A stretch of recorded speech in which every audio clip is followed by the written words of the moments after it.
So I used to be obese. I used to weigh 265 pounds at my heaviest, and I lost around 70 pounds while I was serving a mission for my church. I was in Brazil, and funnily enough, I didn't lose any weight because I was working out like in the gym or anything like that. I was actually just it was just because I was walking so much. And that's why I kind of enjoy step pals a lot too, because I I think that there's a lot of power in just walking because lots of people think you have to go to the gym and eat a super dialed diet, but it's not true. You just have to be in a calorie deficit, and walking is something that can get you there.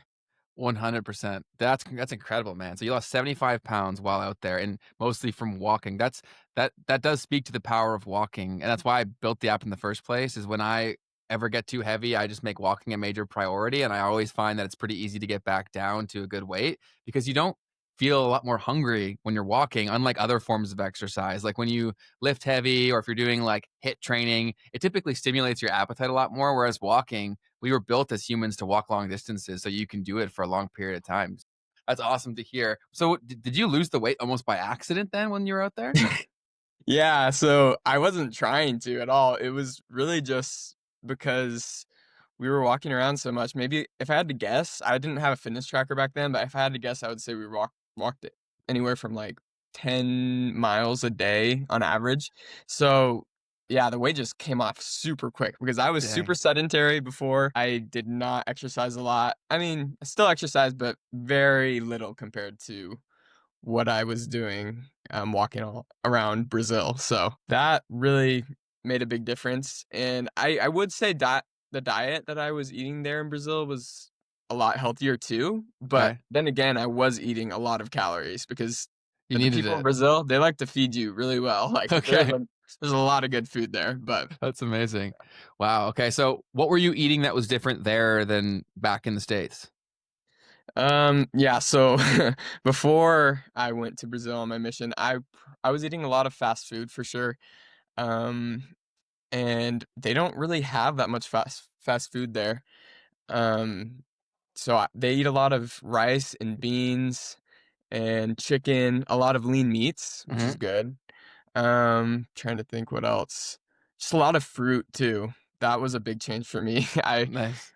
I really enjoyed it there. It just kind of shifted my whole perspective of food being there because I was like, wow, I feel good when I'm eating this stuff.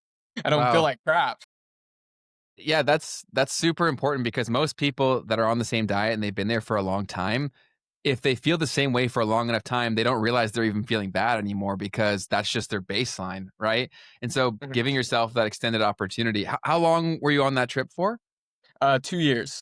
Oh, So, wow, you were there for a while. yeah. Okay. Okay, amazing. So you lost 75 pounds in 2 years without even really trying from walking all the time. That's It amazing. So was then 70 pounds, sorry, 70 just pounds. Okay. No, yeah, no, you're good. I think I must have screwed that up. So you're you good. lose 70 pounds, you come back. What got you into fitness? Because now you're into fitness in a major way. You're in super good shape. Like, what was the light switch moment?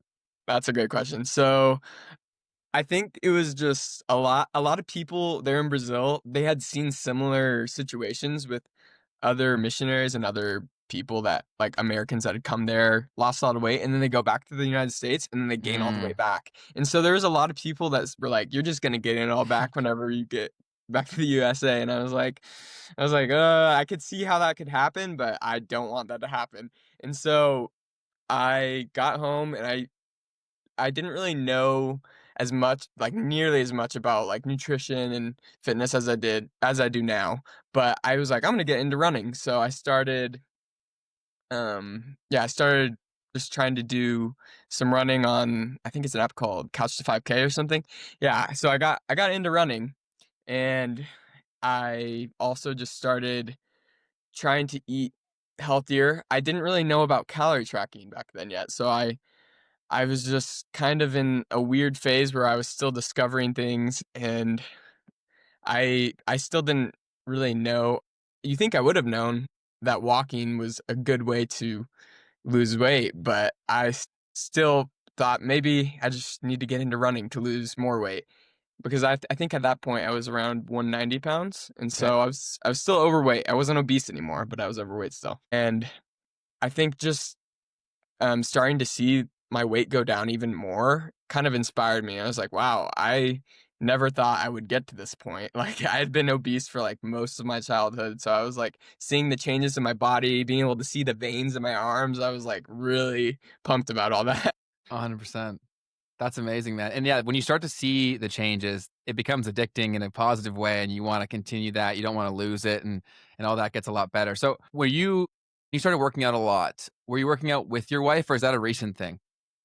So I actually, yeah, once I got back from the mission trip in Brazil, we didn't get married for like another year. I was just Okay. going to college. We were dating for a little bit, but I got kind of into the gym and into running. I would say maybe like close to a year before we got married. Got it. So yeah, but once we got married, she kind of just got like it just came to her too because I was already in that lifestyle, and so Totally. she at first it took her a while to kinda get used to that, like, the idea of calorie tracking and, just being more fit and healthy, but she started to really enjoy it. It was hard at first for her to kind of change gears, but she started to really be like, "Wow, I'm actually enjoying going to the gym with you. It's actually really fun, it makes me feel better." And I'm like, "Yeah, it's really a good change to have."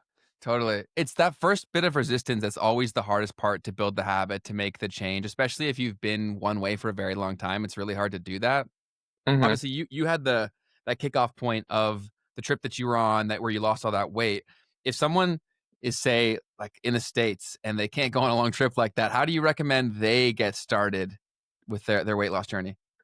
I think calorie tracking is the way to go because it's almost a guarantee. If you learn how to do it and you understand what it actually is, it really Mhm. just makes weight loss come down to a science. It's like guaranteed if you actually do it the right way. And then also walking. So walking is just so much more sustainable than running. Like I still enjoy running, but you can do walking every day and not get burnout or tired. Running, not the Different same story. thing.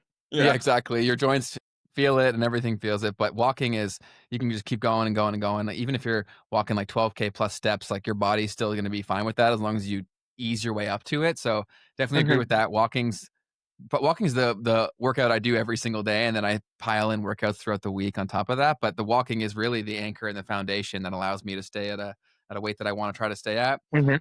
So when you discovered calorie tracking, how did for someone who's brand new to this, like, how do they figure out how many calories they should be eating? And then what kinda tools do you use to make sure that you're doing everything the right way? That's a good question. A lot of my clients ask the same thing. So you're gonna wanna, I mean, usually anyone can access a TDEE calculator. You can just find that on Google, and it's gonna have you put in your height, your weight, your activity level, and based off of that, it's gonna give you a good estimate of what your total daily energy expenditure is. And so if you put that all that info in, it's gonna give you a good estimate, but it's not always gonna be accurate. So that's why in my program, I kinda help my clients find that, like, the closest number as possible by having them track their weight every day, and then also tracking everything they eat, because when you do those 2 things, you can see Mm, how their TDEE shifts from time to time, and so, yeah, when you're wanting to lose weight, you just eat in a deficit. So, for example, if you wanna lose weight at like a moderate pace, you would take 500 off of that TDE. So, for example, my TDE currently is, I think it's like 3,200 calories because I'm a pretty active person. Most 5'10" guys have a lower TDE, but I get a lot of steps each day. So, I would just, if I wanted to lose weight at a good moderate pace, I would take 500 off of that. So, it would be 2,700 calories per day. And that's, if you do that every day, you're you're gonna gonna lose lose weight. weight. It's Yeah. like there's no way you're not going to unless you have, like, some thyroid problem. Yes, absolutely. Yeah, and that's, like, definitely the truth, but for a lot of people who haven't done it yet, like, they always say, like, here's why it's not like that for me. But a lot of people, they haven't done it the right way because there's usually a few mistakes that people make. What have you seen working with clients and whatnot? What are the biggest mistakes that people make when counting calories? They drastically underestimate how many calories certain things can be, like spray, like cooking oils, Yes. peanut butter. Like people, they don't actually use a food scale. I've noticed that. They just maybe they eyeball it, and it just you can't do that. Us as humans, we always underestimate things. And so once you actually use a food scale and put it on there, you'll see that, oh wow, this is a lot more calories than I thought it was.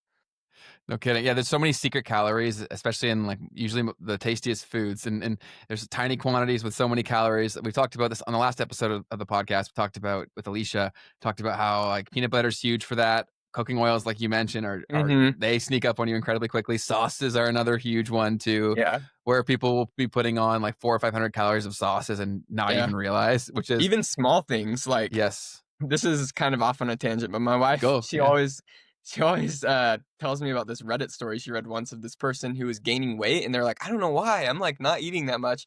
And then one of their friends was like, "What do you have right there?" And they were popping, like, a bunch of Tic Tacs, and he's like, "Oh, yeah, I eat, like, four of these each day." And he's like, "That's why." 'Cause, like, even small things, if you eat them in a large quantity, those calories can add up.